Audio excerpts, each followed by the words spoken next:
How y'all boys doing? How's your day been? Me, I'm good, man. I'm chilling. I actually been up for a little while. You feel me? Because I know we talked about how I be up super late editing or whatever, but I've been up for a couple hours, man. So I'm good. I'm prepared. You feel me? That's what's up. That's what's up. Yeah. Um, I don't know. I stopped being a morning person when I feel like my night adjusted and forced me to be a night owl now. I So I got started getting like comfortable being that nighttime person. Um, you know how sometimes when you're doing the whole 1 foot in, 1 foot out thing when you got a day job and then like the time is just drastically different, your whole life kind of formulates around that. So it's you. like I've been getting adjusted to that for a while now. So when I do have like morning stuff to do, it feels crazy. It Yeah, I got. almost feels like you don't sleep, even though you do. It's just not the same. Yeah, you sleep fast. Is it? Yeah. Is what I call it. You got to sleep quick now. You know what I'm saying? What's up? What's happening? I go by the name of Reggie DAE, and this is yet another episode of Reality Bites. It's going to be audio and visual this time, so definitely clap it up for the upgrade going into 2022. That's going to take a while to get used to saying. Um, I go by the name of Reggie DAE. Today I am joined by my right hand man behind the plan, Jay. Um, Sheen couldn't be here on this episode. He got some things he got to handle, but we have our first guest. He's actually going to the plan is for me to invite him back to do a 1v1 eventually so we could, chop it up about his life and his come up as a content creator, as a videographer, as a man with like a million hats. But for now, I just like to call him a friend, a guide of some sorts. If I ever do need, any questions about content creating and things of that nature, shouts out to Jax, man. How you doing? Oh man, I'm good, man. That was a crazy, amazing intro, bro. I appreciate you, man. But look, yo, listen, yeah, L Jackson 1616, man, creator and host of One Mic Stand, and as you mentioned, also the creator and owner of Not Jax Productions, which is my video production shit. I'm feeling good, man. What's going on? The name of my shit is like I think I already said it already. One Mic Stand, Jackson 1616, Not Jax Productions. I just want to make sure I get all of my shameless plugs out the way before we actually, you know what I'm saying, start chopping it up so that people know where they can find me. No, of course, of course. And honestly, the fact that you're able to do all that at once is crazy. So I can't wait to have that, that sit down where we talk about juggling all those hats and making sure that everything gets done. Because content creating or just anything in general, the hardest part is continuing. Like it's I feel like there's two milestones that you have to get over. One is first initiating whatever it is that the idea is. And once you see it come to life that first time, it's like a drug. So you get past that first hurdle. That second hurdle is waking up tomorrow and doing it again. And Mm-hmm. that second hurdle is where most of us die. Yeah, yeah. And somehow you've been able to kind of go over that over and over and over again. So that's something that's a blessing. But yeah, man, today's reality bites. We we're talking about something a little bit more on the serious side. Uh, as men who grew up in the same era and understand, the differences between what is perceived as manhood today versus what was perceived as manhood yesterday. We've seen a lot of changes. We've seen a lot of things, and we were able to grow up in an era where the influences that were around us weren't the healthiest, weren't the greatest, but we were able to navigate and become the people that we are today. Mm. And the concept that kind of made me want to look into this is when a woman who's really close to me, she asked me once, she was like, why is it so hard for men to wrap their heads around being with one woman, right? Now, this was somebody who got cheated on, and she was in a position where she'd been cheated on by multiple of her exes. And she seemed fed up, and she came to me for advice. Now, I asked her, I was like, well, why exactly are you asking me this question? She kind of filled me in on what had, just transpired with her current boyfriend who just became her ex, as well as boyfriends previous. And it made me think, because that was a good question. Like, why is that something that is so prevalent amongst men? Right. And without doing the whole, cheating is a human thing, pointing the finger back at both sides, what are the things that men not only go through, witness, envision? What are the things in our environment that formulates the mentality that makes you want to get up every day, like a lot of these guys do, and chase quote unquote women, or the idea of getting women? Because there are people that even say things like, the reason why they have a successful job, the reason why they want to drive a nice car, the reason why they want to have a nice house. Like a lot of men don't even find joy in those things themselves.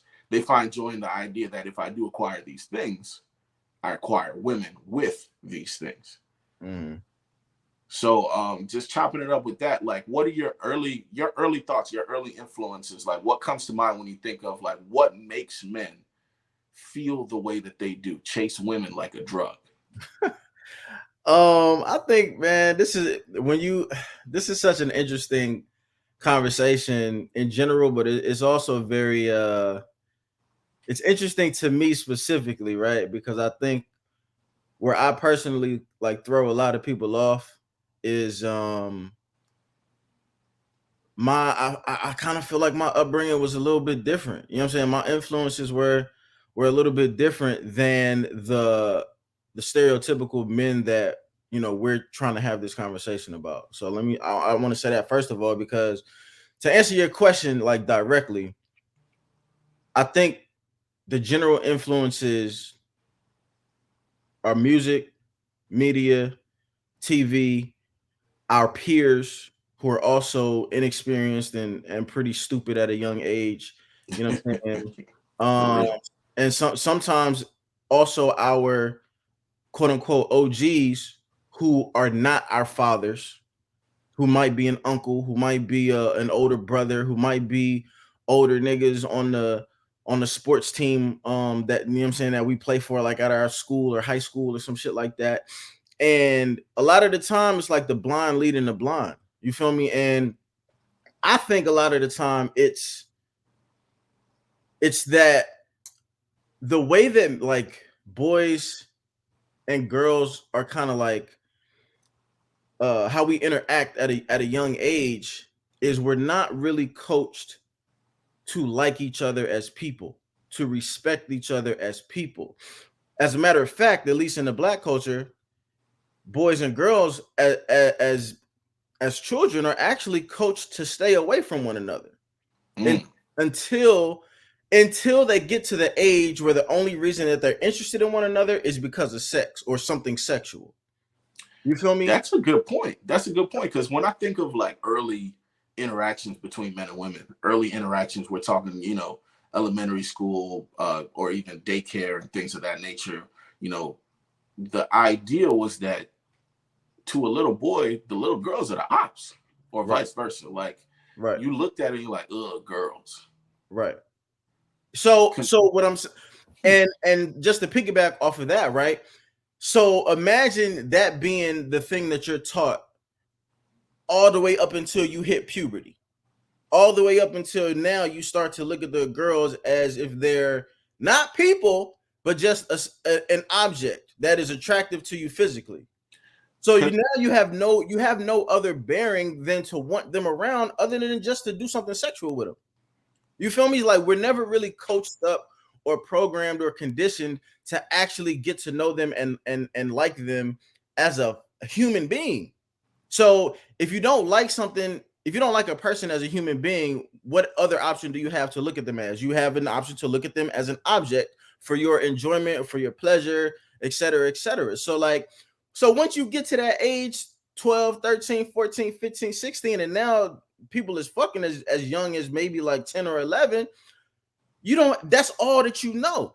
So yeah, why would you ever circle back and be like, you know what, let me actually get to know women or girls as people?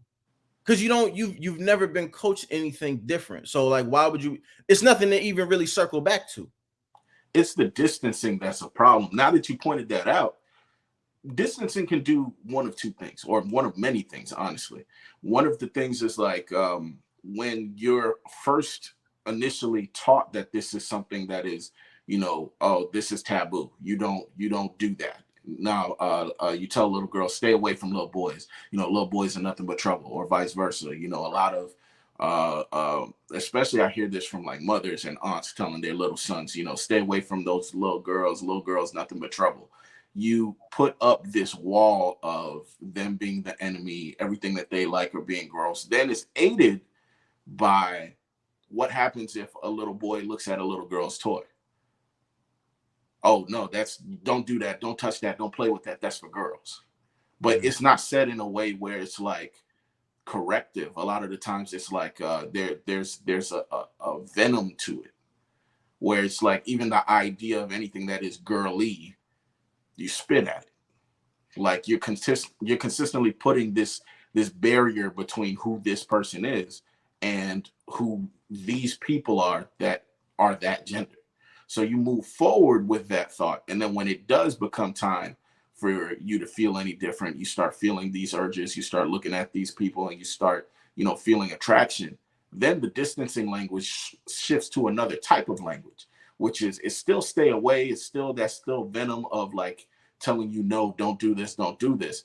But now it becomes that type of taboo where when you tell somebody not to do something over and over again, it makes them want it even more. And that's not necessarily a good thing either, because at that point they're chasing it for the thrill of it being something bad for you. Like you never actually learn a good coping mechanism to actually formulate a relationship from the beginning at all. Well, I think there's a couple of things surrounding that too. I think that friendship is lacking in a lot of like adult like relationships. I think people like to, I don't even want to say people. I hate to do the blame shit, but in my experience, let me say that. Let me speak personally. In my experience in dating, sometimes it's hard to value women as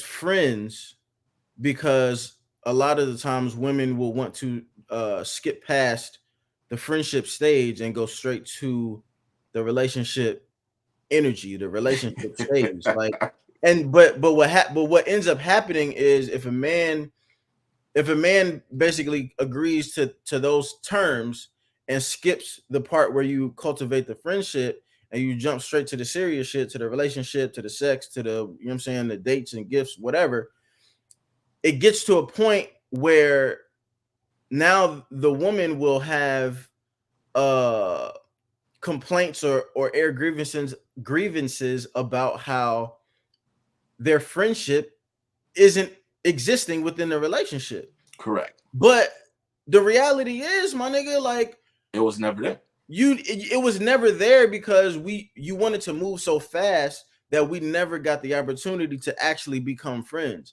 And that's like the catch-22 for most men, or for us, again, personally for me, in dating is when you actually want to cultivate a friendship, that's something that takes time. And time is something that women seem to always be fighting against.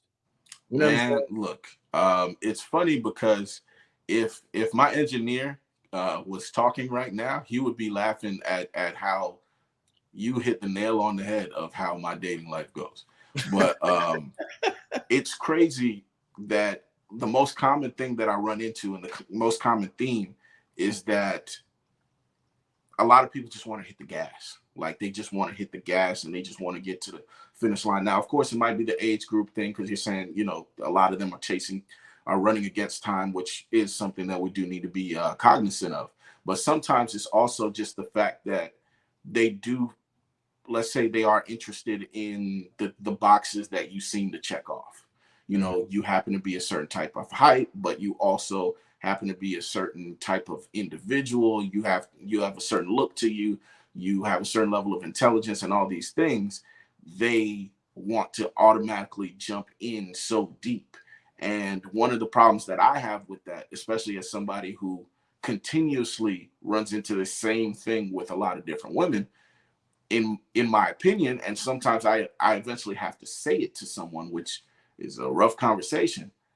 I don't know you. Mm-hmm. Like, you know my resume, like, you know what school I may have went to, you know what my aspirations are, you see how I carry myself and things of that nature, but you don't know me yet. Right.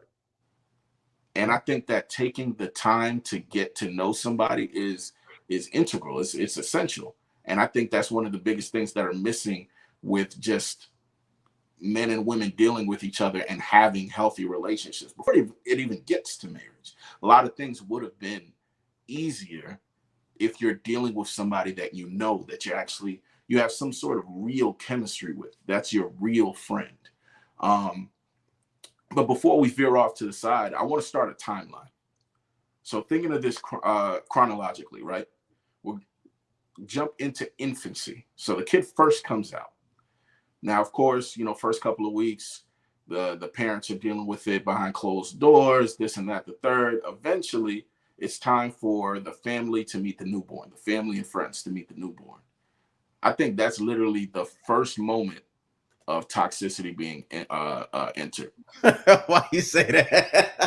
Why? I've seen Why it you a say that? million times. It's one of my favorite. It's one of my favorite things. Like when it's time for everybody to meet the baby, and then you have the cliche jokes that everybody makes. If the baby's really attractive, first thing they're gonna say, they're like, "Oh, he's gonna be a lady killer.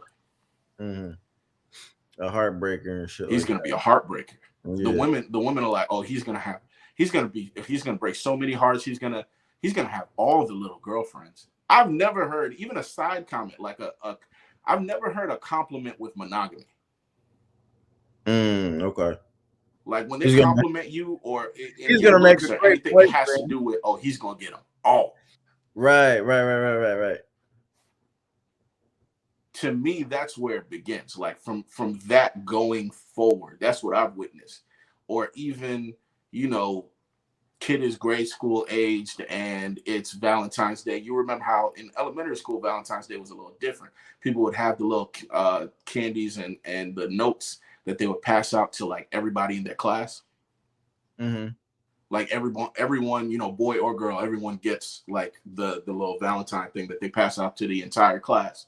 I Mm-hmm. remember seeing, like, let's say you're walking to school with it and you got your mom there or whatever. If you pass by somebody who's a male in your neighborhood or somebody who's a woman in your neighborhood or whatever, and they make a little joke, it's never a comment that has to do with anything positive. Like it's a weird thing that I've noticed. Like if they say, "Oh, look at Casanova," I bet you got 8 Valentines today. Right.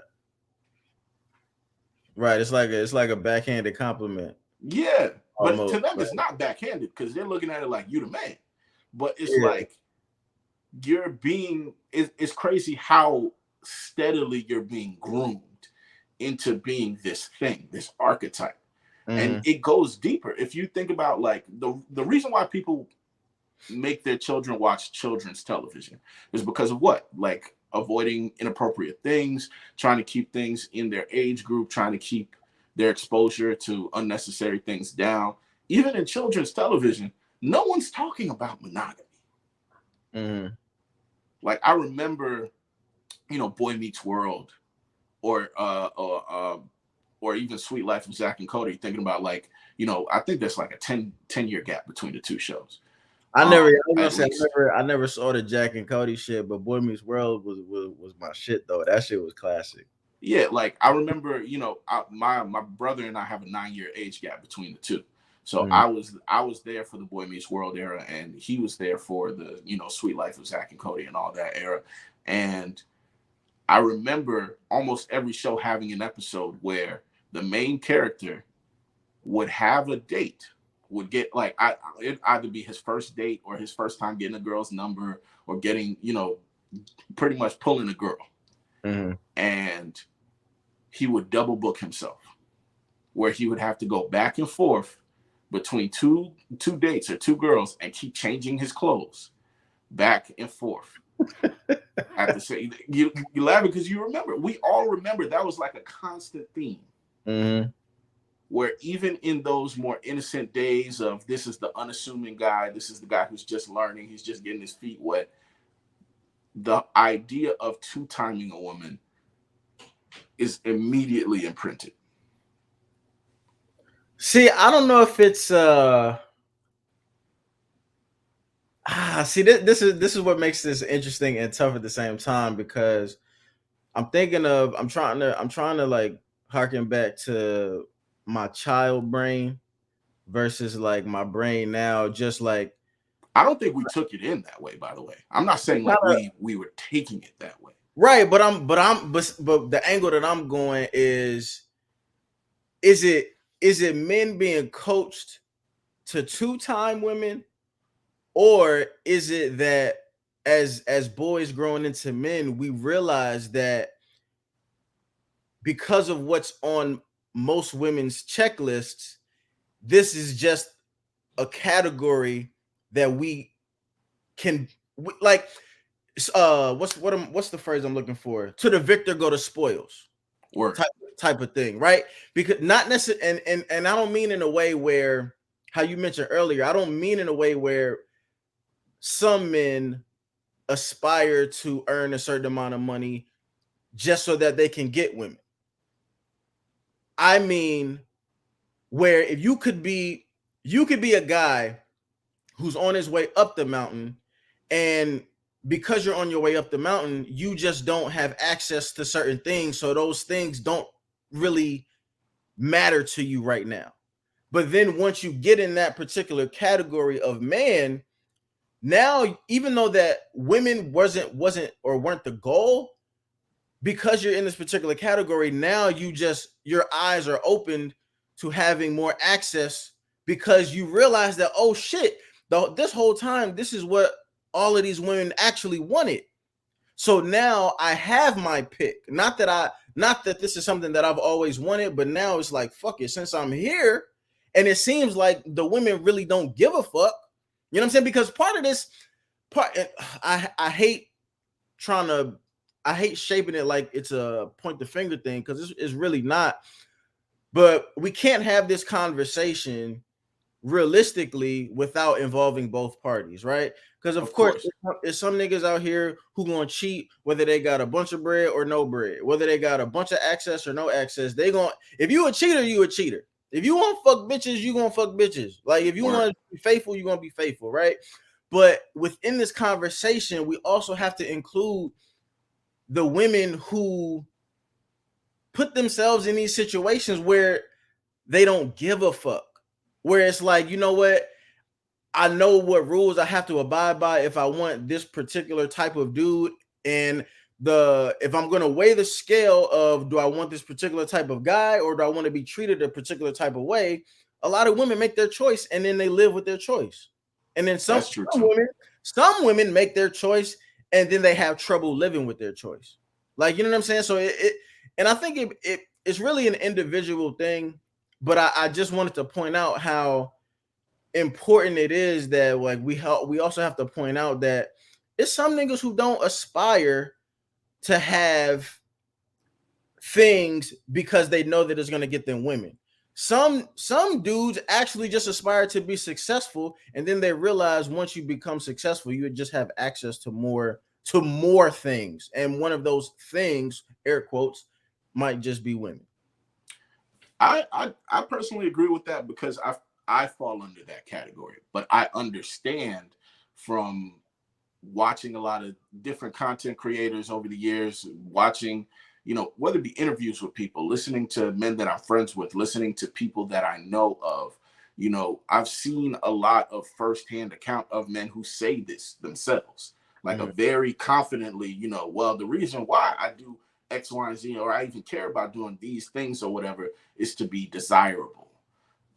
That's their thing. They want to be, and that's also part of the concept of them consistently being in competition with their surroundings.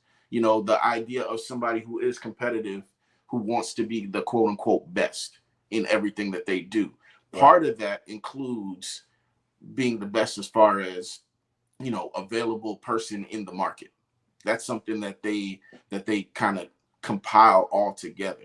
And if we're looking at that, and we're looking at that mentality, all of these things that we are naming, technically they entered the story before you even get to the part of life where you are talking to women, where you're even trying to, like, we're talking about the initial things that set the mentality for a lot of guys, where, like, why is it a genre of movie where a whole bunch of guys are aiming to lose their virginity before they leave high school?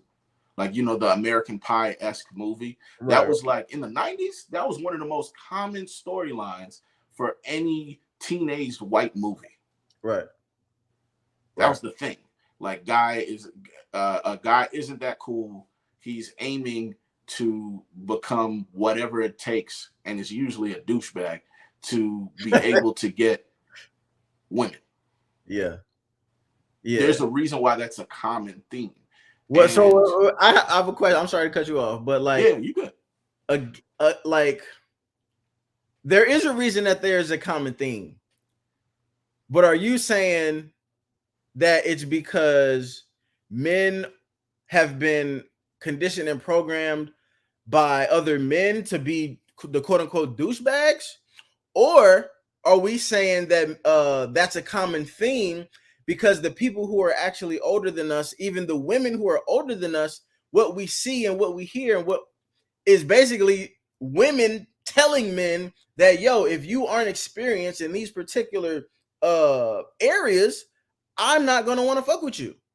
Like, you know what I'm saying? So like, to me, like, I just want to make sure that we're discussing like all aspects of the conversation, because again, I agree. It's definitely, it's heavy on the women's part, and that's why I made sure I brought up, you know, the aunties saying he's gonna be a heartbreaker, he's gonna have all the little girlfriends, he's gonna, like, even the behaviors of the women that you love near and dear, where you'll see, you know, wait, why is it that, you know, this guy that's been chasing, I know a lot of dudes will tell stories about how they remember when their mother was, they grew up with a single mother, and they remember watching their mother's dating patterns and things of that nature. Like, I know of guys who said that stuff like that affected them, or like even having older sisters, or seeing women around them where these guys that are, one thing about men that women don't think about is that men are really good at sensing when another man is actually a legitimate good man, right? Very good at sensing that. We feel it, we see it. Right. Whether it be their actions, their behaviors, certain things of that nature. And when you watch those guys get ignored, done dirty, certain things of that nature, and you'll watch that person that either A, you care about, you love, whatever, chase this other guy who is this archetype that reaffirms everything that the TV was telling you, that reaffirms everything that those, you know, all those negative influences that we mentioned before was kind of pointing you towards, that this is the guy that is more desirable. I think all of those factors all share equal blame. You know what I mean? It's like a potion. Like, all of those factors putting in together are molding someone, because that's really what it is. Where are some of all those things that you named earlier, whether it be, you know, the media that we have, our friends, our peer group, our, you know, influences that are familial, all of those different experiences and factors put together mold that initial person that you are. And then the rest of your life is either unlearning or adjusting or adding to that formula to try to make yourself into whatever whole individual that you aim to be. Yeah, I can't agree with you more. You feel me? I laugh because that's like the oldest, I don't even want to call it a complaint, but fuck it. Like, that's the oldest complaint that a lot of guys have, is just like, yo, like, we see who you picking. Like, we can, like, the whole world sees who you picking, and the whole world understands why every time that you pick the same person in a different body, why it don't work. But you the only person who don't understand that. But then you also get confused when it's like, why there are no quote unquote good guys left, because the good guys see the niggas that you pick, and it don't reflect who they are. So now it's left up to the is now like when that happens, right? It's left up to the level of maturity of the man who you are. Because now you have to make a choice of, do I remain who I am and potentially sacrifice my ability to get women, to be coveted, to be wanted by women, or a woman. Now I'm not even gonna say women, right? Because that's playing into what we're talking about. Correct. Some if we gonna keep it a buck, some niggas don't even want a whole bunch of chicks, bro. They just want that one. Some men just want one super dope, super attractive quality woman to just love them for who they are. Yeah. But even then, sometimes it's hard to even fathom that that's possible if I'm not a certain way, because I see even worse, you want that one, right? But you realize that in order to get that particular one, the guy that you have to be is that wrong guy. Exactly. Like I feel like every guy's had that experience before, where you realize that this person that you are aiming for, this person that you do have this utmost feeling for and things of that nature, is their palate is different than what you are, which sometimes it's just a difference in preference, but sometimes it is just the fact that at that juncture in life, what they want is toxicity and you don't bring that. You know what though? It might not even be toxicity. It might just like the unlearning and the reprogramming might just be like, in our culture, what we look at as cool and what's corny. That's what I meant by toxicity, though. Like those a lot of those things fall into what's cool. I mean, being toxic is cool now. Like if we're looking at, you know, the way that people look at a future, the way that people look at, you know, certain people throughout the past. I always use like Friends as an example, where who was the least successful technically was Joey, but who got the most women? Who was it easier as far as like when it came to the dating market? Who was it easier for? It was Joey. Joey was living like a breeze, and it didn't matter that Ross was a doctor and actually like crazy advanced in his field, or it didn't matter that, you know, Chandler could be the funny guy. Joey, being Joey, worked. Mm-hmm. And those things, I feel like we take in all of that. Mm-hmm. It's funny you mentioned that too, because there's always that character on a show or on a movie who maybe doesn't actually check any of the boxes that women have when they're listing their criteria, but that guy has some sort of it factor. Correct. That the women cannot seem to resist. And it's clear. It's clear that not only am I gonna talk to you, not only am I gonna have sex with you, but I'm also gonna have sex and talk to a whole bunch of other different women, and you're gonna know about it, and you're still not gonna give a fuck because I'm just that much of that nigga. Yeah. And it's like, I don't know. I don't even. It really is an X factor or an it factor, because I don't even really know what to call that, and I don't think women know what to call it either. They just know when a guy has it. And I think in pursuit of that, I think so many guys lose themselves in pursuit of becoming that. Yeah. That's really what they're aiming to try to manufacture. Yeah. Like they lose themselves trying to become whatever we would call that. And then that's where we get a lot of the issues that we have today. Now, before we recorded this, I mentioned that, you know, an old head of mine told me a parable once. And he's Samoan. And he was an older gentleman who was a super back when we lived in Brooklyn. And he told me a story that he called the werewolf story. And I remember he sat me down once and talked to me about it. And he was like, he believes that, you know, in his people, he was saying that where he comes from, they have a parable about a boy. Now, this boy gets bitten by a wolf. As the boy goes through, now this boy was roughly 12, 13, so coming of age as a man. As the boy goes through puberty, he starts to realize that he's starting to get faster. He's starting to get taller. He's starting to get stronger. He's starting to become more domineering, more dominant, more imposing of a figure. But what ends up happening is by the time he becomes a full grown individual, he's too much. He's too strong. Mm-hmm. He's breaking the homes around him. He's too fast. A lot of the time when he tries to slow down or be agile, he'll miss his mark. He's too vicious. He takes things too far. Now it's hard for him to even find a mate because he's too much of these things that were seen as prized before. Now, what he has to learn is to control these things, to harness these things. Eventually, as he harnesses these things, his transformations become more and more human. And eventually, instead of being a wolf, the boy is now part man, part wolf, werewolf. He's able to maintain his manly mind and his manly judgment and his manly instincts while being in the wolf form. And that parable he told me was his people's way of talking about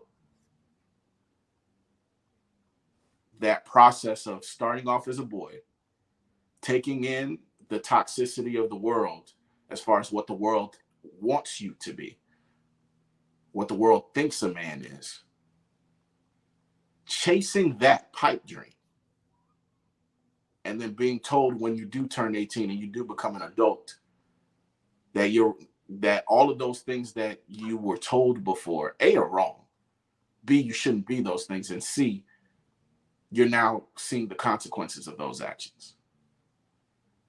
And eventually going through those unlearnings to try to become that full, well-rounded man. Mm-hmm. You know what? I laugh because again, man, in our culture, right? What I thought of when you were telling that story or the parable, what I thought of was a guy who started out maybe being like a street nigga or like a drug dealer or like a gangster or something like that. And because of maybe a couple of like close calls, he decided to turn his life around. You know what I'm saying? Yeah. Because in order to maneuver in certain, street activities, is like you still got to be intelligent, you still got to be tactical, you still have to move in a certain way, and you can take those same skills and just apply them to something that's more legitimate, right? Yeah. And our culture, from my experience, from my observations, from my conversations, to our women, the reformed guy is a more coveted guy than the guy who lived his life the quote unquote correct way from start to finish. So, because I think that it seems like women would actually want the half werewolf, half human, the guy who's originally a werewolf but is able to turn it down, than the guy who's 100% human and never able to turn it up to werewolf. Correct. And that's actually the most important part of the parable. Like you actually hit it on the head. The idea is that one of the reasons why those guys seem to be coveted is because they exhibit a lot of the traits that primally entice women. Like primally, before take out a lot of the modern notions that we have just about the world around us and what's right and wrong and legal and illegal and things of that nature. There's a reason why that figure is somebody that entices them. There's a level of security that comes with somebody who's a tougher dude. There's a level of attraction that comes with somebody who is outwardly, they just look stronger, they look tougher, they seem like they're more dangerous of a figure. Mm-hmm. A lot of that comes back to like primal ideas of manhood. This is a topic that I understand it, but I still I can't and I won't wrap my mind around it because it's easy to want that, and I'm trying to put myself in a woman's shoes, more specifically a mother's shoes. It's easy to want that from a man who did not come from you, from a man who is not a member of your family. If you're a mom and you have a son, you're not trying to raise your son to be a werewolf and then hope that he can dial it back down to be a human fucking being once he gets to the age where he's now interested in finding a wife. You would not raise your son like that. You would not want your brother to be that. If you had a fucking choice for your son to, would you want your son to start from being a good human being and go through life being a good human being and end life being able to say I was a good human being from start to finish? 100% of the time, you would pick that. You would pick that for your brother. You would pick that for your cousin. You would pick that for your father. I would imagine. I'm not a woman, so I can't 100% speak for them. But it's only when you talking about men who are not from you or who are not related to you, now do you want that werewolf of a nigga. But in order to be reformed, you have to go through some bullshit. Yeah. And that's the part that I'll never understand, right? Because the part that we don't talk about is there's a lot of motherfuckers who never reform. And where are they? Where are their lives? You know what I'm saying? Like, what kind of human beings are they? So we're only talking about the lucky few who are actually able to reform. But before you can reform, you gotta be in a shitty situation, or you gotta be a shitty human being. Yeah. But nobody really talks about that first half of what you have to do in order to become half wolf, half man. People don't talk about that because as people, we're selfish. And I say that even in a smaller sense, just like thinking of a smaller example that we could do the opposite. When we talk about the Madonna whore complex and how men want a woman who is chaste, but also wants a woman who is great in bed, but also wants a woman with a zero body count who you know what I'm saying? Like that balancing act of things that don't make sense, or things that you would never push your child to do, or to, you know what I'm saying? Like the things that we want out of a mate sometimes are terrible. Let me push back for a second. Sure. I don't want to say that it's different with women, but I do want to say that there are some things that women ask men to be. They don't ask that we learn to be that with them. They ask that we are pre-readily made or already went through that experience. That's true. That's very true. So that we're ready by the time that we meet them. As a man, right? Just sticking to the bedroom shit. As a man, I don't necessarily need you to have a bunch of experience so that you're ready to customize your sexual experiences to me. I would be cool with you just being open and willing to customize your sexual experience the way that I would want it. You know what I'm saying? So Gotcha. you don't necessarily need to fucking have do that shit right on the first time, be a super freak on the first time. It would be dope. But if you're not, I'm not gonna X you off as long as you're willing to go through that process with me. But I think the things that men are asked to be, whether it be monetarily, financially, security wise, or sexually, whatever, a lot of that stuff, again, it goes back to the time piece that we was talking about. A lot of women, especially the older that we get, not willing to really take that time to groom or mold a man to be the man that they want them to be for them, because it takes effort and it takes time and it's not fast and it's slow. It's a slow build. But I forgot who said that phrase. The women don't build houses; they move in. That line of thinking. I feel you on that, because that's something that I've talked about as well, where the idea is, as a man, before you even get to me, before we even speak, these are things that you not only need to be, but these are the things that you need to already have gone through and X, Y, and Z. So yeah, that is a different type of lineup. Um, but when we're talking about the men that are these half and half figures, right? These men that have been able to be, you know, whatever it was that was a terrible being, and been able to kind of dial that back and become who they are now. The thing that you said that's the most interesting is they're the few. And the reason why it's only a few is because most don't make it back. Most are not able, once you dial into certain urges and certain things about yourself, and you start living certain lifestyles and doing certain things, it's easy to give into those urges and be that way forever. Mm-hmm. Like, I couldn't see a character with the X factor, whether it be the, you know, Joey from Friends, or Barney from How I Met Your Mother, or Stifler from American Pie, or whoever we can name. It's an all You great character. you can't think of that. You can't imagine that character turning around and being like, okay, I'm done now. Right.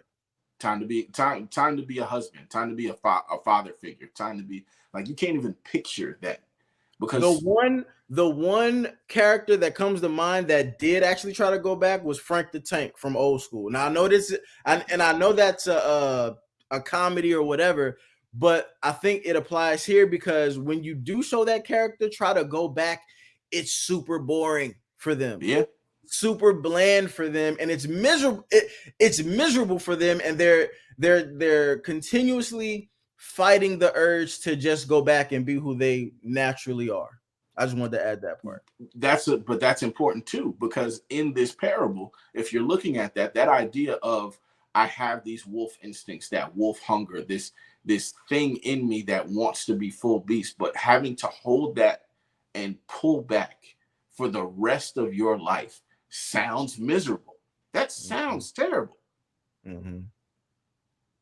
Yeah. Like, think about it. When you do, if you are somebody who is, you know, reformed, whatever it took for you to push out to that external being and pull back and become this half and half being.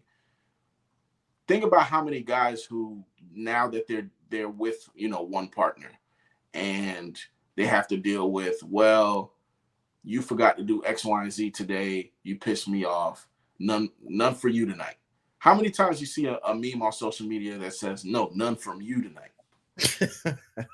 Like, think about how for the rest of your life, even though you do have this devil on one shoulder, being that person that has to keep that pulled back, in an essence, that goes back to the earlier thing that you were saying, where it's like somebody who doesn't want to live that way, never tried to live that way, they would actually be happy to fill that position.